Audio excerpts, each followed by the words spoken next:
How do you fight injustice when the very system meant to protect you turns against you? A routine night, a wrongful accusation, a brutal assault. When a seasoned cop strikes a black man without cause, he believes it's just another case of law and order. But the moment his victim locks eyes with him and utters 6 chilling words, "You have no idea who I am," everything changes. This is a story of power, prejudice, and redemption, a story that challenges what justice truly means. Now, let's dive into this powerful journey. The neon glow of a corner cafe flickered against the dimly lit sidewalk as Jonathan Miles stepped out into the crisp night air. The day had been long, filled with back-to-back meetings, policy discussions, and the constant weight of responsibility pressing on his shoulders. Yet at this moment, he allowed himself a brief pause, just a few minutes of solitude before heading home. Dressed in a tailored navy moon suit, he adjusted his tie and rolled his shoulders, trying to shake off the exhaustion. Though he held one of the most powerful positions in the city, Jonathan had always preferred to keep things simple. His car, an older model sedan, sat parked just across the street.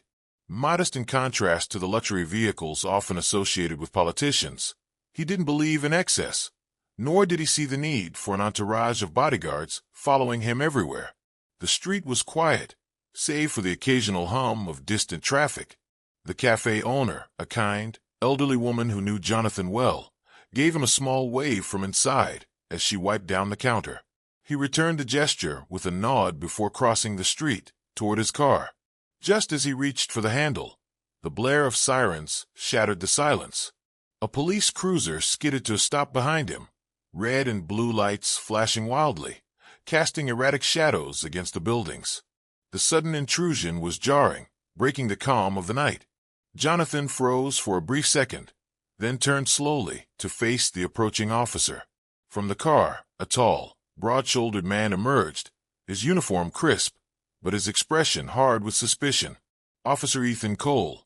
His hand rested on his holstered gun, eyes locked onto Jonathan as if he were a threat. "Hands where I can see them," Cole barked, his voice sharp and commanding. Jonathan hesitated, confusion flickering across his face. "Officer, is there a problem at the now?" Cole snapped. His stance was aggressive, his tone leaving no room for negotiation. Jonathan remained calm, but firm. "May I ask what this is about?" "You're in a restricted area," Cole said, though it was clear he was making it up as he went. His gaze flickered over Jonathan's suit, his polished shoes, but then lingered on his face, on his skin. "This is a public street," Jonathan replied evenly. "I just had coffee across the road. I can show you my receipt if—" Cole took a step closer. "Don't get smart with me." A few pedestrians nearby slowed their pace, sensing the tension in the air. One man pulled out his phone, subtly beginning to record. Jonathan took a breath, keeping his voice measured. "Officer, I'd be happy to cooperate, but I'd like to know why I'm being stopped." That was all it took. Measured. "Officer, I'd be happy to cooperate, but I'd like to know why I'm being stopped." That was all it took. Without warning, Cole's patience snapped, his first shot forward landing a brutal punch across Jonathan's face. The force sent him stumbling backward, his back slamming against the hood of his car. Pain exploded through his jaw as he tasted the metallic tang of blood in his mouth. The world spun for a moment, the streetlights blurring into streaks of white and yellow. Gasps rippled through the small crowd that had gathered. A woman shrieked. The man recording cursed under his breath. "He didn't do anything," someone shouted. Jonathan blinked rapidly, trying to steady himself, his breath ragged. He lifted a hand to his split lip, the blood warm against his fingers. Cole, however, showed no hesitation. He lunged forward, grabbing Jonathan by the arm and twisting it behind his back. "Stop resisting," Cole barked, shoving Jonathan against the car. "I'm not resisting," Jonathan managed through clenched teeth, his face pressed against the cool metal of his own vehicle. The recording continued. More onlookers had pulled out their phones, their murmurs growing louder, angrier. One woman, her voice trembling with outrage, called out, "That's excessive force. Let him go." But Cole ignored them, yanking Jonathan's other arm behind his back, reaching for his cuffs. The sharp click of metal was seconds away when Jonathan finally spoke, his voice low but cutting through the chaos. "You have no idea who I am, do you?" Cole hesitated, just for a moment. A flicker of uncertainty crossed his face, before it twisted into a sneer. Just another black guy who thinks he's somebody. And then from the crowd, a voice rang out, clear, loud, and unshakable. He's the mayor. That's Mayor Jonathan Miles. The words hit Cole like a gunshot. His grip on Jonathan's arms loosened his face, rigid with anger just moments before, drained of color. A bead of sweat formed at his temple as he slowly turned his head, his eyes scanning the crowd. The realization dawned like a slow, creeping horror. He had just assaulted the most powerful man in the city. The weight of it settled on his shoulders as the bystanders edged closer, their voices now a cacophony of outrage. The recording phone stayed trained on him, ensuring there was no escape from the evidence of what he had done. Jonathan straightened, shaking off Cole's hands, his eyes locking onto the officers with an intensity that made the older man swallow hard. Now, Jonathan said, his voice calm but heavy with authority, "Let's talk about abuse of power." Cole took a step back, his confidence shaken. He opened his mouth, but no words came out. The onlookers had encircled them now, the air electric with anticipation. The man recording stepped forward. "What do you have to say for yourself, officer?" he demanded. Camera pointed directly at Cole's face. Cole's fingers twitched near his belt, but there was no weapon that could save him from the situation he'd created. His career, his reputation, all hung by a thread as Jonathan wiped the blood from his mouth and took a step forward. "You assumed I was a threat," Jonathan continued, voice like steel, "not because I did anything wrong, but because of the color of my skin. Tell me, Officer Cole, what exactly was my crime?" Cole stammered, "I was just doing my job." "Was your job to harass an innocent man? To attack him without cause?" Jonathan shot back. The crowd murmured in agreement. The weight of their stares pressed down on Cole, their judgment unwavering. He was outnumbered, exposed, and out of excuses. Jonathan exhaled slowly, the fire in his eyes unwavering. "There will be consequences. This isn't over." The flashing lights of another squad car approached from down the street, sirens piercing through the night. Reinforcements had arrived, but this time they weren't there to back Cole up. This time they were there for him. Jonathan Miles was born into a world of expectations, challenges, and an unshakable belief in justice. He grew up in a middle-class neighborhood, a place where parents worked hard to give their children a better future, but where racial tension still loomed like an unspoken shadow. His parents, Gregory and Vanessa Miles, were deeply principled people. Gregory was a high school history teacher, a man who saw the past as a guide to shaping the future. His lessons weren't just about dates and wars. They were about the struggles of his people, the victories hard won, and the injustices still lingering in modern society. Vanessa, on the other hand, was a civil rights attorney, spending her days fighting legal battles for those who couldn't afford to defend themselves. From an early age, Jonathan absorbed their lessons. At dinner, he listened as his mother spoke passionately about wrongful arrests and unfair trials. In the evenings, he sat in his father's study, flipping through books on leaders like Martin Luther King Jr. and Malcolm X. Justice, fairness, and resilience were not just concepts in his household. They were a way of life.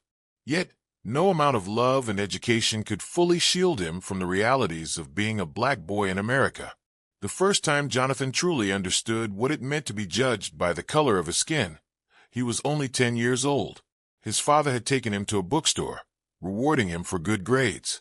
Jonathan was excited, darting between aisles, his eyes scanning shelves filled with knowledge.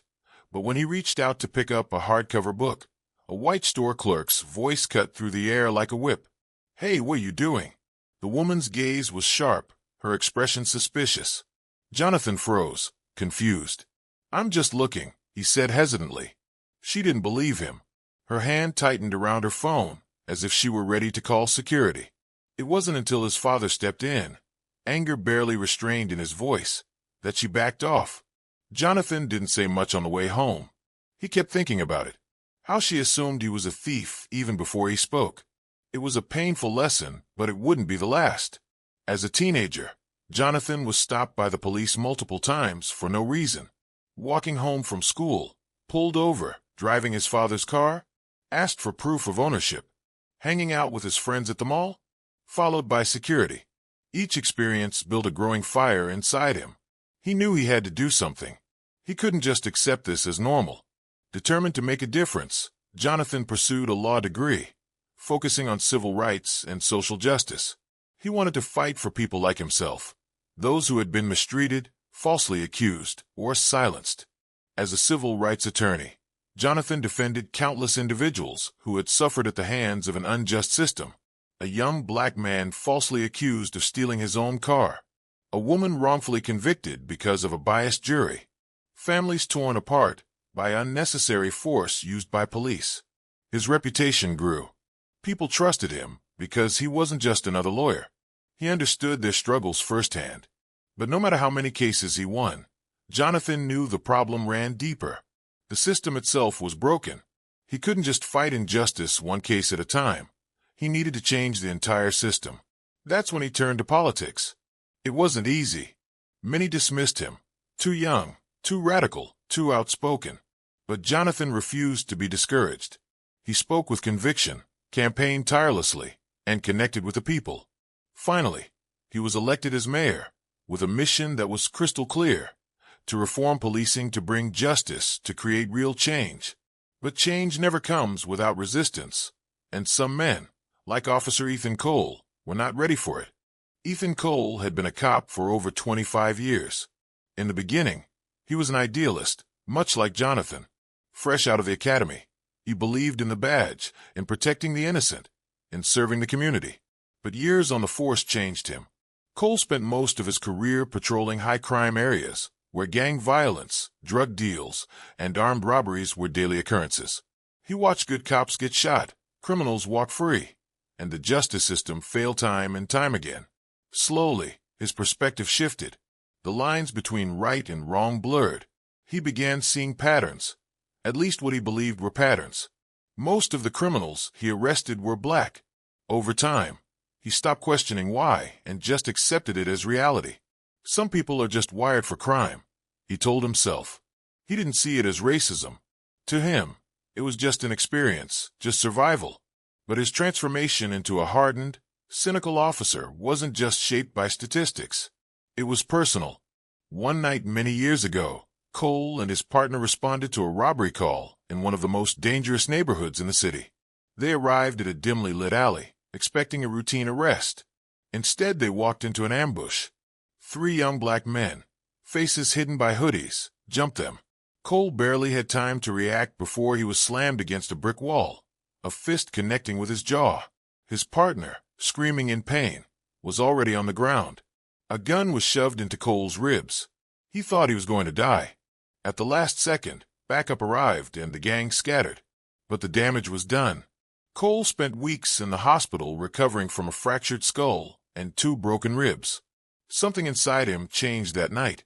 He never saw those gang members as just criminals. He saw them as a symbol. He convinced himself that all young black men had the potential for violence, that he had to strike first before they had a chance to hurt him again. For years, their paths never crossed. Jonathan, rising through the ranks of politics, advocating for justice.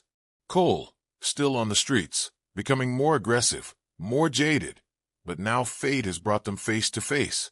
A black man who had spent his life fighting against injustice. A cop who believed his prejudice was justified. The moment Cole threw that punch, he wasn't just hitting a black man. He was punching against everything Jonathan Miles represented. And now, as the truth of Jonathan's identity was revealed, Cole's entire world was about to crumble. By the time Jonathan Miles arrived home that night, the swelling on his face had worsened. The pain was sharp, but it wasn't just physical. It was the sting of injustice, something he had known all his life, but had never expected to face as the mayor of the city. His phone was buzzing nonstop. The video of Officer Cole striking him had already gone viral. Breaking: police officer assaults a black man, who turns out to be the mayor. Another case of racial profiling. Public demands answers. City in turmoil after shocking police brutality incident. Jonathan sat in his living room, the dim glow of his phone screen reflecting in his eyes. His heartbeat was steady, his mind sharp. He sat in his living room, the dim glow of his phone screen reflecting in his eyes. His heartbeat was steady, his mind sharp.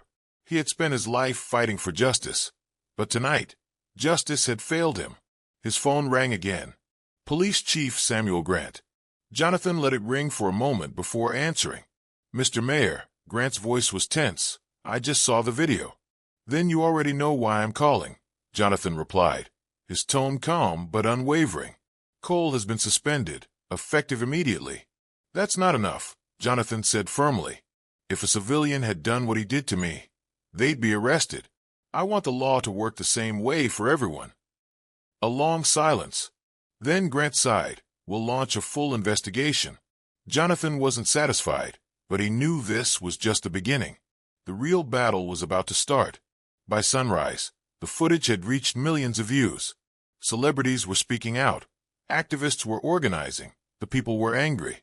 The city was on fire, not with flames, but with the rage of the unheard. The streets of downtown filled with thousands of people. Their voices shook the air. No justice, no peace. Justice for Jonathan Miles. Hold Cole accountable. Signs waved above the crowd. If the mayor isn't safe, who is? End police brutality now. No more excuses. As the protests grew, so did the tension. Police in riot gear formed barricades. Helicopters circled the skies. News reporters broadcasted live from the scene. A young protester stepped forward, tears in his eyes, and yelled, "They say we should trust the system, but what happens when the system is the problem?" Jonathan watched from his office window, his heart heavy. He understood their pain, but he also knew that if the protests turned violent, the media would twist the narrative. He had to speak that night. Jonathan stood before a sea of people, a microphone in his hand. "I know you're angry," he began. "I know because I feel it too." Silence fell over the crowd. They were listening. "But this fight is bigger than me, bigger than one officer, bigger than one case." A murmur of agreement spread through the crowd. This is about every black man who has been stopped, harassed, or brutalized, without a camera there to prove it. "Yes," someone shouted. "Enough is enough," another voice echoed. "We demand justice, not just for me, but for everyone." The crowd erupted into cheers and chants. Jonathan had made his stance clear. Now the system had to answer. Ethan Cole sat at his kitchen table, his hands gripping a lukewarm cup of coffee. His phone hadn't stopped buzzing. News stations, journalists, and even his own department were turning against him. Officer Cole suspended after striking the mayor. Public demands Cole's arrest. Will the justice system respond? Is this the end of racial profiling? His wife, Rachel Cole, stood in the doorway, her arms crossed. "What were you thinking?" she asked. Cole scoffed, shaking his head. "I was doing my damn job." "Your job," Rachel Cole's voice rose. "Your job is to protect people, not attack them." "I didn't know he was the mayor," Cole muttered. Rachel Cole's expression hardened. Would it have mattered? Cole had no answer. For the first time in years, he questioned himself. While protesters filled the streets, Jonathan sat in a private meeting with city officials. "Mr. Mayor," a councilman said, his voice careful, "we need to be realistic about this. This tension with law enforcement isn't good for the city," another added. Jonathan leaned forward, his eyes sharp. "Underscore, what you mean is, it isn't good for your re-election." Tension filled the room. "The people are angry," Jonathan continued, "and they should be. If even I can be brutalized without cause, what does that say about our system?" Silence. "Do we want peace?" Jonathan looked around. "Then let's give them justice." He stood up. The conversation was over. Under mounting pressure, the Civilian Review Board launched a full investigation. Cole was brought in for questioning. "Why did you stop Jonathan Miles? Did he resist? Would you have treated a white man the same way?" Cole stayed silent. The weight of his own actions finally began to settle in. For the first time in his career, he was on the other side of the interrogation table. The entire nation watched as the case unfolded. Would Cole be charged? Would he walk free like so many before him? Would this finally be the moment that changed everything? Jonathan wasn't just fighting for himself anymore. He was fighting for every person who had been silenced. And this time, the world was listening. The city stood at a crossroads. This wasn't just about one officer or one mayor. This was about a system that had failed for too long. This was about a nation demanding change. This was about justice finally being put to the test. The question remained, would justice finally be served? Or would history repeat itself again? The answer would define the future. Ethan Cole had once been a young officer full of hope. At 22, fresh out of the academy, he believed in justice, fairness, and doing what was right. He grew up in a blue-collar white family, where his father, a retired factory worker, always told him, "Being a cop means protecting people, son. It doesn't matter what they look like, just do what's right." Cole took that advice to heart. During his first years on the force, he treated everyone with respect. He broke up bar fights without excessive force. He helped lost kids find their way home, and he even stopped an older officer from roughing up a black teenager who had stolen a loaf of bread. "Come on, he's just a kid," Cole had said. "We don't need to ruin his life over this." The senior officer scoffed. "Your new kid. You'll understand soon enough." Cole brushed it off. He wasn't going to let cynicism change him. But the world had other plans. Cole was only 25 when it happened. It was a cold October night, and he and his partner, Officer Daniel Reed, were responding to a robbery call in one of the city's roughest neighborhoods. A convenience store had been looted, the cashier beaten unconscious, the suspects, a group of young black men seen fleeing into the alleyways. "Stay sharp," Daniel Reed had warned as they entered the darkened street. Cole's heartbeat quickened. He wasn't scared. He was ready. But then something moved behind him, a shadow, a whisper of footsteps, and before he could react, pain exploded in the back of his head. He collapsed, dazed, vision spinning, fists, kicks, a rain of blows. A voice snarled, "Stay down, pig." Then a gun. Cole barely registered the sound before the figure scattered into the night. When he opened his eyes, Daniel Reed was slumped against the wall, blood soaking his uniform.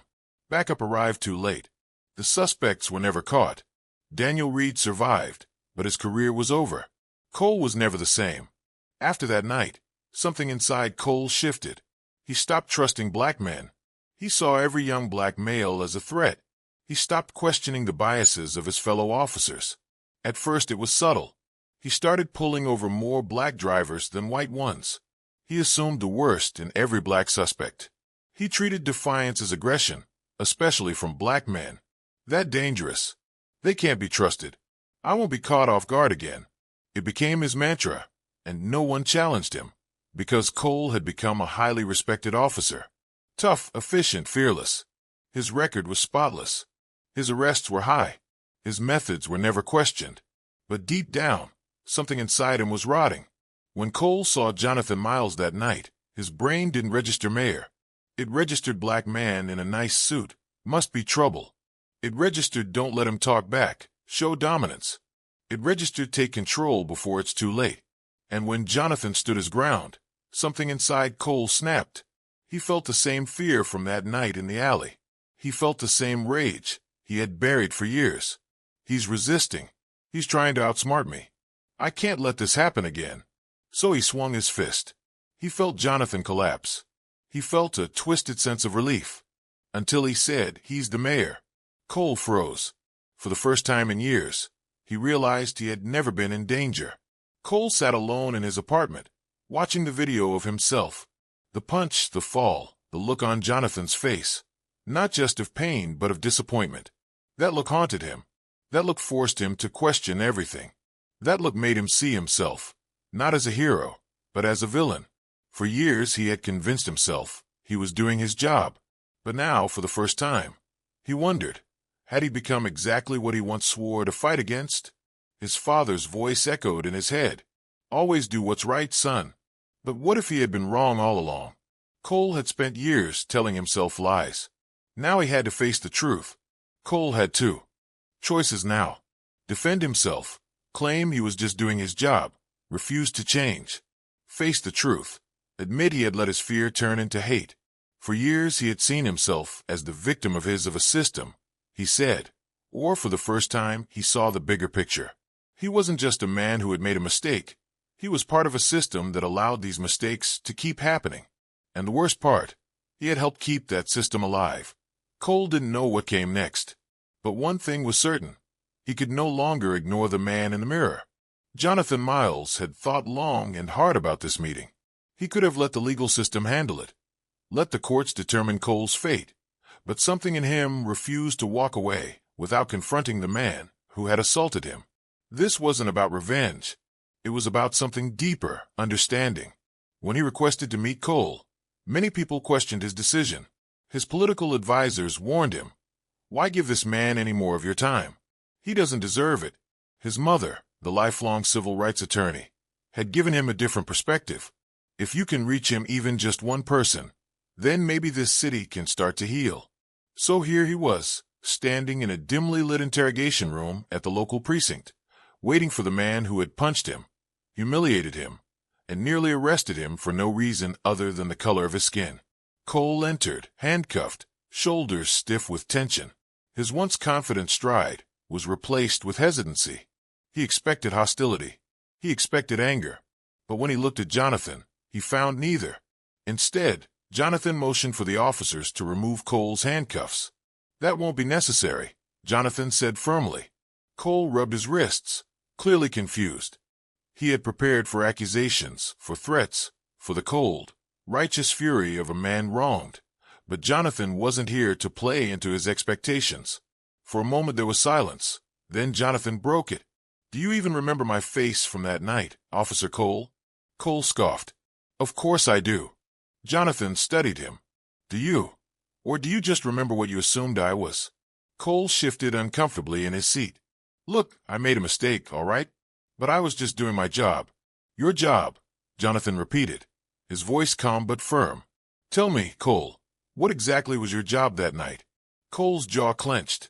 "I saw a black man in an expensive suit, in the wrong part of town, at the wrong time of night. I thought," he stopped himself.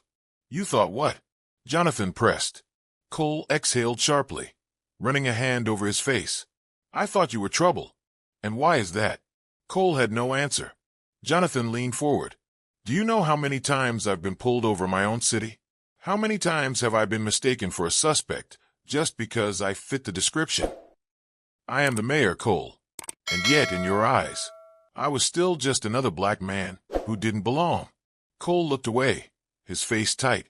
"You are not a bad man, Cole," Jonathan continued, "but you have let the system shape you into someone who sees people like me as threats before you even know our names." Cole flinched at the words. Jonathan sighed, his voice softer now. "I don't hate you, Cole. I don't even want revenge. What I want is for you to understand." Cole finally met his gaze. For the first time since the incident, he truly listened. The words cut deeper than Cole expected. He had spent years justifying his actions, convincing himself that he was only responding to the dangers of the job. But now, faced with Jonathan's unwavering gaze, those justifications felt hollow. "I never wanted to become this," Cole muttered, almost to himself. Jonathan raised an eyebrow. "Then how did you?" Cole let out a slow breath. He had spent decades seeing the worst of humanity: murders, gang violence, drug wars. He had told himself that his cynicism was survival. But now he realized that somewhere along the way he had told himself that his cynicism was survival. But now he realized that somewhere along the way he had stopped seeing people as individuals and started seeing them as threats. That night, Cole finally admitted, "I wasn't thinking about you, Jonathan. I was thinking about every time I was shot at, every partner I lost, every criminal who walked free because of a broken system. I was angry before I even saw your face." Jonathan nodded. "And I paid the price for that, didn't I?" Cole swallowed hard. "Yes, you did." The admission hung in the air, heavy and unspoken. Jonathan could have walked away, leaving Cole to drown in his own guilt. But that wasn't why he had come. "Change is possible, Cole," Jonathan said, "but only if you want it." Cole scoffed. "You think I can just wake up tomorrow and be a different man?" "No," Jonathan admitted, "but I think you can start by acknowledging the problem." For the first time, Cole didn't argue. He simply nodded. Jonathan studied him carefully before making a decision he knew many would criticize. "I want you to help me fix this." Cole's head snapped up. "What?" "If you are truly remorseful, if you really want to change, then help me reform the department. Help me change the culture from within." Cole was speechless. He had expected hatred, punishment, exile, But instead Jonathan was offering him something he never thought possible: redemption. Tears burned at the back of Cole's eyes, but he blinked them away. He had spent his whole life believing that men like Jonathan and men like him were destined to be on opposite sides, but now, for the first time, he saw another path. With a deep breath, Cole reached out his hand. Jonathan took it, not as enemies, but as men who had the power to change. In the days following his meeting with Cole, Jonathan Miles knew that his fight was far from over. The video of the assault had shaken the city, but real change would require more than just public outrage. It needed action. As mayor, he had spent years advocating for police reform, but now, with first-hand experience of the brutality so many faced, he was more determined than ever. He convened emergency meetings with city officials, law enforcement leaders, and civil rights activists. The goal was clear: to rebuild trust between the police and the community. One of his first initiatives was the launch of a mandatory racial bias training program for all officers. "If you wear the badge," Jonathan declared at a press conference, "then you must be willing to examine your own biases. Policing should be about protection, not persecution." The program wasn't just a lecture series. It involved real-world scenarios, discussions with minority communities, and deep reflection on the role of policing in a diverse society. Officers were challenged to confront their subconscious prejudices, just as Cole had. At first, resistance was strong. Many officers felt they were being unfairly labeled. Some even threatened to quit. But Jonathan was unwavering. "This isn't about punishing anyone," he told them. "It's about making sure the badge you wear truly represents justice." Slowly, change began to take shape. The city introduced community policing initiatives, pairing officers with neighborhood leaders to foster understanding. Transparency in disciplinary actions increased, and body cameras became standard equipment. Reports of racial profiling started to decline. It wasn't a perfect transformation. Change was never easy. But Jonathan saw hope. Ethan Cole had spent 25 years in the police force, but after his suspension, he knew he could never return to his old role. The man who had once prided himself on upholding the law had been exposed as part of the problem.